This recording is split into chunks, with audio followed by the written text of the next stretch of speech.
এটা কোনো নেতা মন্ত্রীর বাড়ি থেকে উদ্ধার হওয়া কালো টাকার হিসাব না, এটা মৃতদেহের সংখ্যা। কিন্তু এই সংখ্যার আড়ালে লুকিয়ে আছে স্তব্ধ হয়ে যাওয়া এক ইতিহাস, হাজারো নিভে যাওয়া প্রাণ। দ্বিতীয় বিশ্বযুদ্ধের সেই অভিশপ্ত দিনগুলোয় এই বাংলার বুকে ধুলোয় মিশে যাওয়া অগুন্তি চেনা অচেনা মানুষের নিথর শরীরের শেষ খতিয়ান এই সংখ্যা। এরা কেউ সীমান্তে যুদ্ধ করতে যাওয়া বীর সৈনিক ছিলেন না, এরা মারা গিয়েছিলেন শুধু দুমুঠো খাবার না পেয়ে। আর সেই সময় ঠিক শহরের প্রাণকেন্দ্রে কলকাতার ফ্লোরিস রেস্তোরাঁয় ফেয়ারলন ক্লাবে ব্রিটিশ অফিসার আর ভারতীয় ধনকুবেররা ফুল কোর্স ডিনার করছিলেন। আপনাদেরকে হয়তো স্কুলে বলা হয়েছে এটা একটা প্রাকৃতিক দুর্ভিক্ষ ছিল, ফসল নষ্ট হয়েছিল, বৃষ্টি হয়নি। আসলে এটা একটা মিথ্যা। আজ আমরা সেই মিথ্যা স্তরগুলো একে একে খুলব। কারণ 1943 সালে বাংলায় যথেষ্ট খাবার ছিল, কিন্তু যেটা সমস্যা ছিল সেই খাবারে বাংলার মানুষের অ্যাক্সেস ইচ্ছাকৃতভাবে বন্ধ করে দেওয়া হয়েছিল। আমি অঙ্কিতা, আপনারা দেখছেন হিডেন স্টোরিজ নিউজ।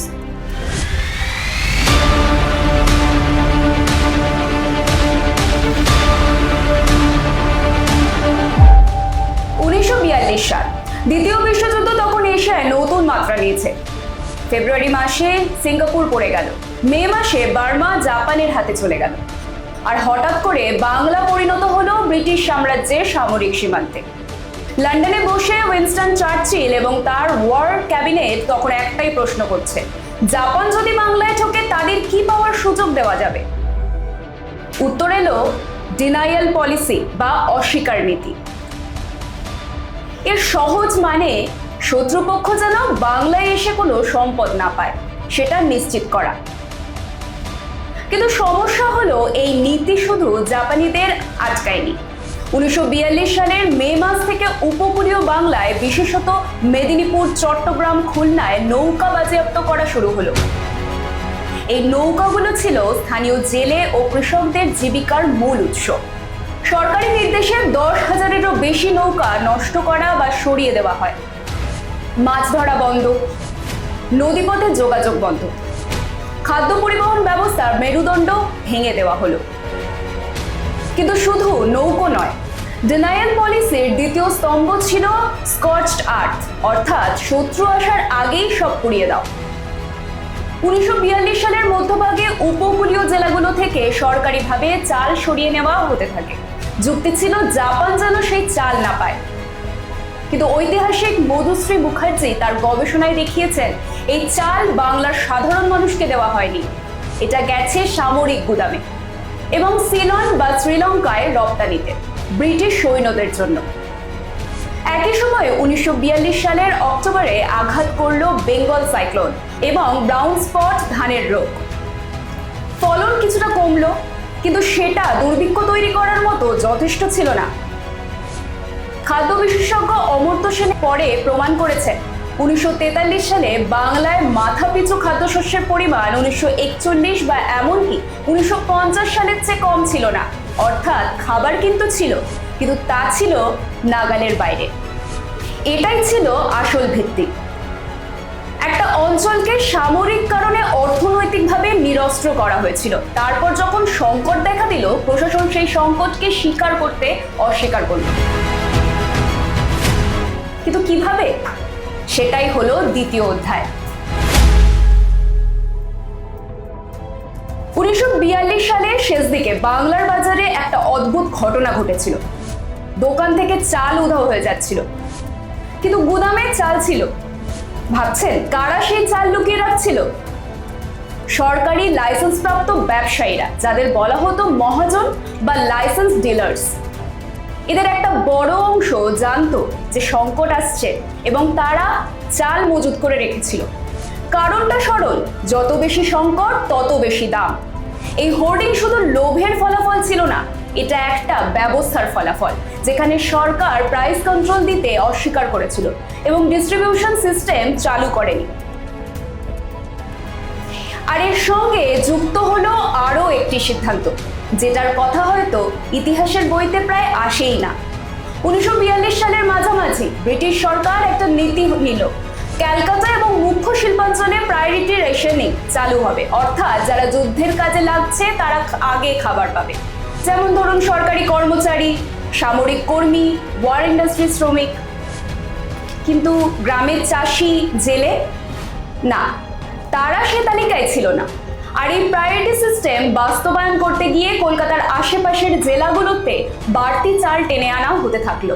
গ্রামের বাজার আরো ফাঁকা হয়ে পড়লো। কিন্তু এই পুরো বিপর্যয় ঘটার সময় বাংলার মানুষ কি জানতে পারছিল? উত্তর হলো না। কারণ 1942 সালে ডিফেন্স অফ ইন্ডিয়া রুলসের আওতায় যুদ্ধকালীন সংবাদ নিয়ন্ত্রণ জারি হয়। দুর্ভিক্ষের খবর ছাপানো নিষিদ্ধ ছিল সে সময়। পত্রিকায় সে সময় মৃত্যুর সংখ্যা দেওয়া নিষিদ্ধ। দ্য স্টেটসম্যান পত্রিকায় সম্পাদক আয়ান স্টিফেন্স সেই সেন্সরশিপ ভেঙে 1943 সালের অক্টোবরে প্রথম প্রতিবেদন ছাপলেন। ততদিনে লক্ষ লক্ষ মানুষ মারা গেছে। সেন্সরশিপ শুধু খবর আটকায়নি, এটা আটকে ছিল জরুরি ত্রাণের দাবিটাকেও। এখন আমি আপনাদেরকে একটা তথ্য দেব, এবং সেই তথ্যটা জানার পর আপনি হয়তো একবার স্ক্রিন বন্ধ করে রাখতে চাইবেন।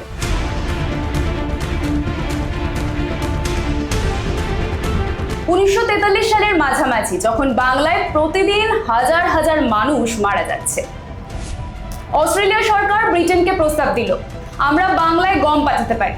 সেই প্রস্তাব প্রত্যাখ্যান করা হয়েছিল। চার্চিলের ওয়ার ক্যাবিনেটের নথিতে লেখা আছে এই খাবার পাঠালে শিপিং স্পেস নষ্ট হবে, যেটা যুদ্ধের কাজে লাগছে। এমনকি ভারতের তৎকালীন ভাইসরয় লিনলিথগো ও লন্ডনে সরাসরি টেলিগ্রাম পাঠিয়ে বললেন এটা ক্যাটাস্ট্রফিক হয়ে যাচ্ছে এবং এই ব্যবস্থাই নিন। সেই টেলিগ্রামের উত্তরে চার্চিল কি বললেন? তিনি বললেন তাহলে ভারতীয়রা এত দ্রুত বংশবৃদ্ধি করে কেন? আসলে এটা কোনো অনুমান নয়, এইভাবে ব্রিটিশ ওয়ার ক্যাবিনেটের সরকারি নথিতে রেকর্ডেড। এখন আপনিই বলুন, যখন একজন রাষ্ট্রনায়ক সচেতনভাবে একটা জনগোষ্ঠীর জন্য ত্রাণ প্রত্যাখ্যান করেন এবং তাদের মৃত্যুর জন্য তাদের নিজেদেরকেই দায়ী করেন, সেটাকে কি শুধু ওয়ার টাইম ডিসিশন বলা যায়, নাকি এর একটা আলাদা নাম আছে? নিচে কমেন্টে লিখুন। কিন্তু এতক্ষণ আমরা সংখ্যা এবং নীতির কথা বলছি, এবার সেই মানুষগুলোর কথা বলার সময় যারা সেই সংখ্যার ভেতরে হারিয়ে গেছেন। মেদিনীপুর, বীরভূম, 24 পরগনার গ্রাম থেকে মানুষ হাঁটতে শুরু করলো। কোথায়? কলকাতায়। কারণ একটাই গুজব ছড়িয়ে পড়েছিল, শহরে ভাত মিলছে। কিন্তু কলকাতায় পৌঁছে তারা দেখলো রাস্তায় হাজার হাজার মানুষ, সবাই একই অবস্থায়। লেনিন সরণি, শ্যামবাজার, হাওড়া ব্রিজের নিচে মানুষ বসে আছে, হাতে ভিক্ষার বাটি। চোখে আর কোনো প্রশ্ন নেই, শুধুই রয়েছে ক্লান্তি। স্টেটসম্যান পত্রিকার প্রতিবেদক লিখেছিলেন, The pavements of Calcutta were lined with dying people who had come in search of food and found none.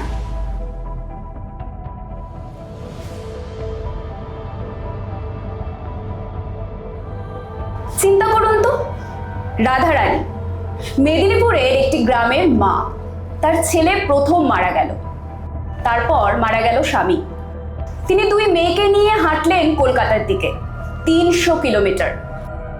মাঝপথে ছোট মেয়েটি আর উঠতে পারল না। এই গল্প আমার কল্পনার নয়, 1943 সালে সমাজকর্মীদের কালেক্টেড টেস্টিমনিজ থেকে নেওয়া, যা পরে ফেমাইন ইনকোয়ারি কমিশনে সংকলিত হয়। ফেমাইন ইনকোয়ারি কমিশন নিজেই স্বীকার করেছিল সরকারি অবহেলা এই মৃত্যুর একটি ডাইরেক্ট কজ। রাধারানীর মতো কতজন ছিলেন? পরিসংখ্যান বলে 1943 থেকে 44 সালে বাংলায় মৃত্যু হয়েছিল আনুমানিক 28 থেকে 30 লক্ষ মানুষের। এর মধ্যে প্রত্যক্ষ অনাহারে মৃত্যু ছিল প্রায় 15 লক্ষ। বাকিরা মারা গিয়েছিল অনাহারজনিত কলেরা, ম্যালেরিয়া এবং অন্যান্য রোগে। কারণ অপুষ্টিতে জর্জরিত শরীর রোগ প্রতিরোধ করতে পারছিল না। একটা পুরো প্রজন্ম শেষ হয়ে গেল। গ্রামের পর গ্রাম ফাঁকা হয়ে গেল। বাংলার কৃষি, বুনন শিল্প, মৎস্যজীবী সম্প্রদায় সবকিছু একটা ট্রমা যেন বহন করতে লাগলো, যে ট্রমার ছায়া আজও বাংলার আর্থসামাজিক কাঠামোয় পড়ে আছে। 1945 সালে যুদ্ধ শেষ হলে ফেমাইন ইনকোয়ারি কমিশন তৈরি হয়। কমিশন রিপোর্ট দেয় প্রশাসনিক ব্যর্থতা, হোর্ডিং এবং নীতিগত সিদ্ধান্তগুলো এই দুর্ভিক্ষের জন্য নাকি দায়ী, কিন্তু কাউকে জবাবদিহি করতে হয়নি।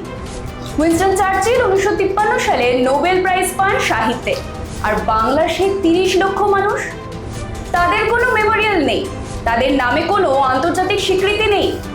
হলোকস্টের জন্য পৃথিবী জুড়ে জাদুঘর আছে, আর বাংলার মনন্তর সেটা ইতিহাসের পাদটিকায় আটকে আছে। এই দুর্ভিক্ষ বাংলার উপর যে ক্ষত তৈরি করেছিল সেটা 1947 সালের দেশভাগে আরো গভীর হলো, এবং স্বাধীনতার পরেও বাংলার অর্থনৈতিক পুনর্গঠনে এই ট্রমার ছায়া থেকে গেছে। কৃষি অবকাঠামো ধ্বংস হয়েছিল, দক্ষ জনশক্তির একটা বিশাল অংশ নিশ্চিহ্ন হয়েছিল, গ্রামীণ সঞ্চয়, সামাজিক পুঁজি শেষ হয়ে গিয়েছিল। আজ যখন আমরা বাংলার পিছিয়ে পড়ার ইতিহাস বিশ্লেষণ করি, 1943 সালটাকে এড়িয়ে যাওয়া তো অসম্ভব। এটা শুধু অতীতের একটা ঘটনা নয়, এটা বর্তমানের আসল কারণ। সত্যটা হলো এই যে 1943 সালের বাংলার মন্বন্তর একটি প্রাকৃতিক দুর্যোগ ছিল না, এটা ছিল নীতির পরিণতি। Denial policy, military priority rationing, war time censorship এবং আন্তর্জাতিক ত্রাণ প্রত্যাখ্যান, এই 4টে সিদ্ধান্ত একসাথে মিলে তৈরি করেছিল এই পরিবেশ, যেখানে 30 লক্ষ মানুষের মৃত্যু হয়েছিল।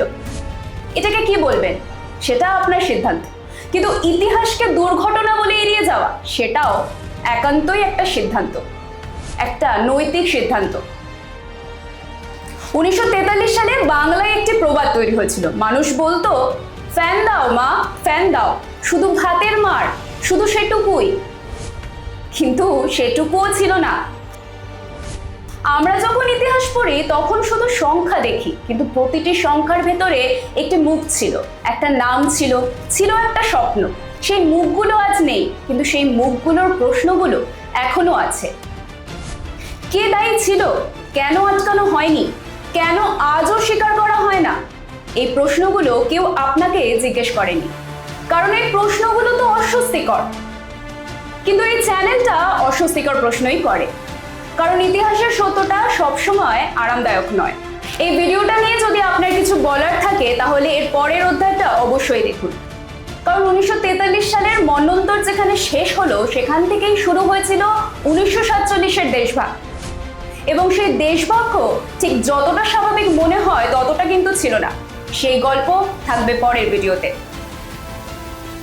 হিডেন স্টোরিজ নিউজ, ইতিহাসের যে গল্পগুলো বলা হয়নি।